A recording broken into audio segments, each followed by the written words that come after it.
Educational channel విద్యా ఉద్యోగ సమాచారానికి స్వాగతం. ఈరోజు కొన్ని ముఖ్యమైనటువంటి కరెంట్ అఫైర్స్ ఉన్నాయి, అవి మీతో డిస్కస్ చేస్తాను. మీకు గ్రూప్ 1, గ్రూప్ 2, గ్రూప్ 3, డిఎస్సి కూడా ఉపయోగకరంగా ఉంటాయి. ఇవి ఇలాంటి ఇన్ఫర్మేషన్ కోసం ఛానల్ని సబ్స్క్రైబ్ చేసుకోండి. లేటెస్ట్ అన్నీ కూడా మీకు అందుతుంటాయి. టైం జాబితాలో సత్య నాదెల్ల, ఆలియా భట్. టైం జాబితా చాలా ముఖ్యమైనటువంటి లిస్ట్ అండి. దీంట్లోకి ఎవరైనా కొత్తగా వ్యక్తులు ఈ జాబితాలో ఉన్నారంటే మనకు ప్రశ్న రావడానికి అవకాశాలు ఉంటాయి. తాజాగా రిలీజ్ చేసిన జాబితాలో మీరు గమనించండి, వరల్డ్ బ్యాంక్ అధ్యక్షుడు అజయ్ బంగా టైం జాబితాలో ఉన్నారు. ఇంకా మైక్రోసాఫ్ట్ సిఇఓ సత్య నాదెల్ల ఈ జాబితాలో ఐడెంటిఫై చేయబడింది. బాలీవుడ్ నటి ఆలియా భట్, నటుడు director Dev Patel time magazine 2024 ఏడాదికి అంటే ఈ ఏడాదికే తయారు చేసినటువంటి ప్రపంచంలో అత్యంత ప్రభావశీలురైన 100 మంది వ్యక్తుల జాబితా తయారు చేసిండ్రు. అందులో వీళ్ళు ఉన్నారన్నట్టు. చాలా ఇంపార్టెంట్. అదేవిధంగా అమెరికా ఇంధన శాఖ రుణ కార్యక్రమాల కార్యాలయ డైరెక్టర్ జిగర్ షా ఉన్నాడు. ఏల్ విశ్వవిద్యాలయంలో ఖగోళ భౌతిక శాస్త్రాల ప్రొఫెసర్ ప్రియంవదన్ నటరాజను ఈ 100 లిస్టులో ఉన్నారు. అదేవిధంగా మీకు భారత సంతతికి చెందిన రెస్టారెంట్ యజమాని అస్మా ఖాన్ ఉన్నారు. రష్యా ప్రతిపక్ష నాయకుడు అలెక్సీ నావల్నీ సతీమణి యూలియా ఈ జాబితాలో ఉన్నారు. సో ఎవరెవరైతే ఈ జాబితాలో ఉన్నటువంటి ప్రముఖుల పేర్లు అయితే గుర్తుంచుకోండి. ప్రశ్నను మనం అయితే ఎక్స్పెక్ట్ చేయొచ్చు. ముఖ్యంగా అజయ్ బంగా వరల్డ్ బ్యాంక్ అధ్యక్షుడు అండి. వరల్డ్ బ్యాంకు ప్రధాన కార్యాలయము మీకు వాషింగ్టన్లో ఉంది. ప్రపంచవ్యాప్తంగా ప్రసిద్ధి చెందినటువంటి సంస్థలలో ఇదొక్కటి. అండ్ నెక్స్ట్ మనం వెళ్దాము. దేశ జనాభా 144 కోట్లంటూ మరొక వార్త అయితే మనకు కనబడుతుంది. UNO United Nations population fund, very important organisation ఇది. వాళ్ళు రీసెంట్గా ఒక డాటా ఇచ్చారు మనకు.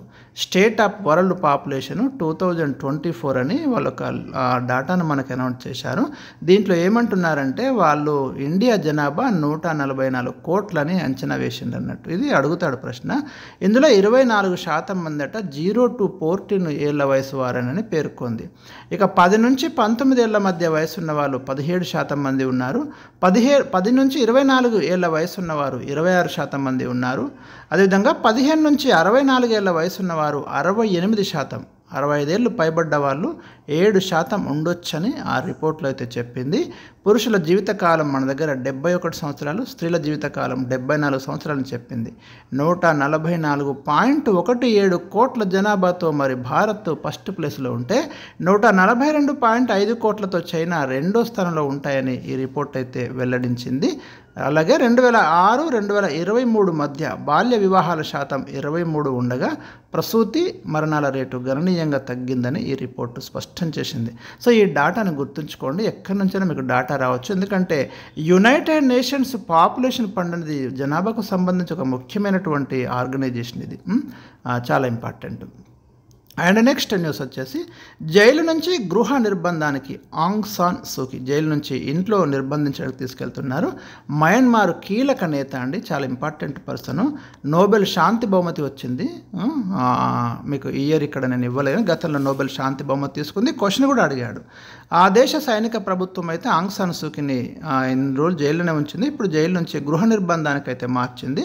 మయన్మార్లో మీరు వేడి గాలుల తీవ్రత బాగా ఉందని జైలులో ఉన్న వృద్ధ ఖైదీల ఆరోగ్యం దృష్ట్యా ఈ నిర్ణయం తీసుకున్నట్లు వెల్లడించింది. అండ్ నెక్స్ట్, అత్యంత ప్రభావశీల జాబితాలో సాక్షి అంటూ మీకు మరొక వార్త కనిపిస్తుంది. ఇందాక చెప్పిన మీకు టైమ్ మ్యాగజైన్ 2024 అత్యంత ప్రభావవంతమైన వ్యక్తుల జాబితాలో భారత రెజ్లర్ సాక్షి మాలిక్ చోటు దక్కించుకుంది. భారత రెజ్లింగ్ సమాఖ్య మాజీ అధ్యక్షుడు బ్రిజ్ భూషణ్ శరణ్ సింగ్పై పోరాటానికి గాను సాక్షికి ఈ గౌరవం అయితే లభించింది. మహిళా రెజ్లర్లను లైంగికంగా వేధించడనే ఆరోపణలతో అప్పుడు అధ్యక్షుడిగా ఉన్న బ్రిజ్ భూషణ్కు వ్యతిరేకంగా మరి సాక్షి మాలిక్ ఒక మూమెంట్ అయితే వచ్చింది. ఆమె సహచర రెజ్లర్లు వినేష్ పొగాట్, బజరంగ్ పునియాలతో కలిసి ఈ ఆందోళనను సాక్షి కొనసాగించింది. దాని రిజల్ట్ బ్రిజ్భూషణ్ తప్పించిన విషయం మనందరికీ తెలుసు. అతనిపై వివిధ సెక్షన్ల కింద పోలీస్ కేసులు కూడా నమోదు చేయడం జరిగింది. సో ఇప్పుడు మనకి ఇది టైం జాబితాలో మరి ఏదైతే సాక్షి మాలిక్ జాబితాకు రావడం అనేది కరెంట్ అఫైర్స్లో ఒక ముఖ్యమైనటువంటి అంశం. మీరు ఇంకొకటి చూడండి, 2016 ఒలింపిక్స్లో కాంస్యం గెలిచిన సాక్షి ఆ ఘనత సాధించిన ఏకైక మహిళా రెజ్లర్గా కొనసాగుతుంది. ఇది కూడా ఇంపార్టెంట్ బిట్ ఇక్కడ. నెక్స్ట్ ప్రపంచంలో అత్యుత్తమ దోహా విమానాశ్రయం అంటూ మీకు కనిపిస్తుందండి. దోహా ఖతార్ యొక్క రాజధాని. అక్కడ ఉన్నటువంటి విమానాశ్రయం అట ప్రపంచంలోనే బెస్ట్ అని మనకు ఒక రిపోర్ట్ అయితే అందుతుంది. ఖతార్ రాజధాని దోహాలోని హమద్ అంతర్జాతీయ విమానాశ్రయం very very important, direct question వస్తుంది. 2024 ఏడాదికి గాను ప్రపంచంలో అత్యుత్తమ ఎయిర్పోర్టుగా నిలిచింది. సింగపూర్కు చెందిన చాంగి ఇంటర్నేషనల్ ఎయిర్పోర్టు సెకండ్ ప్లేస్లో ఉంది. ఈ జాబితాలో తొలి 2 స్థానాలను గత కొన్నేళ్లుగా ఈ 2 విమానాశ్రయాలే పంచుకుంటున్నాయి. అయితే అది లేకుంటే ఇది ఒకసారి వీలైతే వస్తున్నారు. స్టార్ రేటింగ్తో స్కై ట్రాక్స్ అనేది సంస్థ ఏటా విడుదల చేసే రిపోర్ట్లో మరి లాస్ట్ ఇయర్ చూస్తే చాంగి అగ్రభాగాన్ని నిలిచింది.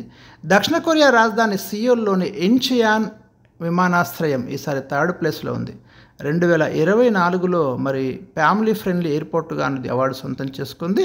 టోక్యోలోని హనిదా, నరీతా వరుసగా 4-5 స్థానాలకు దక్కించుకున్నాయి. హాంకాంగ్ అంతర్జాతీయ విమానాశ్రయం ఏకంగా 22 స్థానాలు ఎగబాకి 11వ ర్యాంకులో ఉంది. ఇకపోతే మనకు అమెరికాకు చెందిన ఏ ఒక్క విమానాశ్రయము తొలి 20 స్థానాల్లో అయితే లేదు. సియాటెల్లోని టకోమా ఎయిర్పోర్టుకు దక్కిన 24వ ర్యాంకే ఆ దేశానికి అత్యుత్తమమైనది. ఇక ఐరోపాలోని ఫ్రాన్స్లోని Paris, Charles de Gaulle, Munich, Zurich స్విట్జర్లాండ్లో ఉందండి జ్యూరిచ్ విమానాశ్రయాలు టాప్ 10లో ఉన్నాయి.